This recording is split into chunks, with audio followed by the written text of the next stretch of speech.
Первая точка в программе визита – Центральная детская библиотека Ухты. Здесь вовсю идет модернизация в рамках национального проекта «Культура». Совсем скоро на этой базе будет создано книгохранилище нового типа, так называемая модельная библиотека.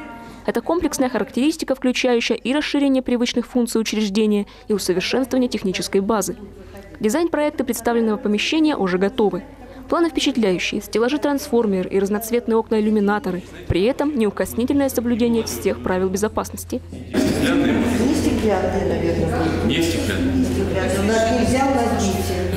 У нас вся мебель должна быть без углов, мягкая, никакого стекла.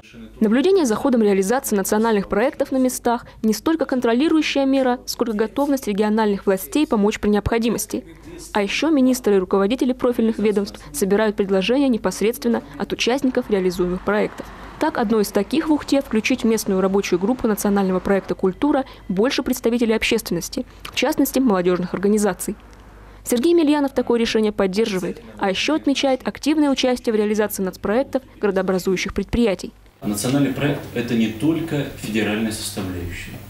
И это не только то, что сегодня финансируется за счет федерального бюджета. Сегодня национальный проект – это то, что финансируется за счет средств республиканского бюджета, за счет средств муниципального бюджета, за счет того, что финансируют сегодня наши социальные партнеры. И на этом я хочу остановиться отдельно, потому что тот вклад наших коллег, который мы испытываем сейчас в отрасль культуры и, в частности, в национальный проект «Культура», он, конечно, не имеет прецедента.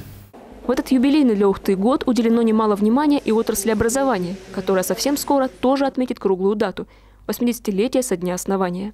Только за это лето на совершенствование в образовательной сфере республика выделила более 120 миллионов рублей, отмечает заместитель председателя правительства Наталья Михальченкова. В школах серьезно сегодня на контроле стоят вопросы комплексной безопасности и новые задачи по воспитанию. Новые задачи по воспитанию мы будем ставить коллективом в рамках педагогического собрания и педсоветов перед 1 сентября.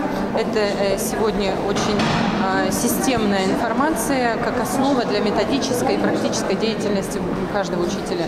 В республике формируются новые центры по поддержке родителей. И в том числе система воспитания – это не только система образования, но и, конечно, работа с семьей начинается как отдельное внимание и взаимодействие. Поэтому я увидела, что коллективы учреждений образования Ухты готовы к этой деятельности. Основной проблемой республиканской отрасли образования в целом, по словам зампреда, остается кадровый дефицит.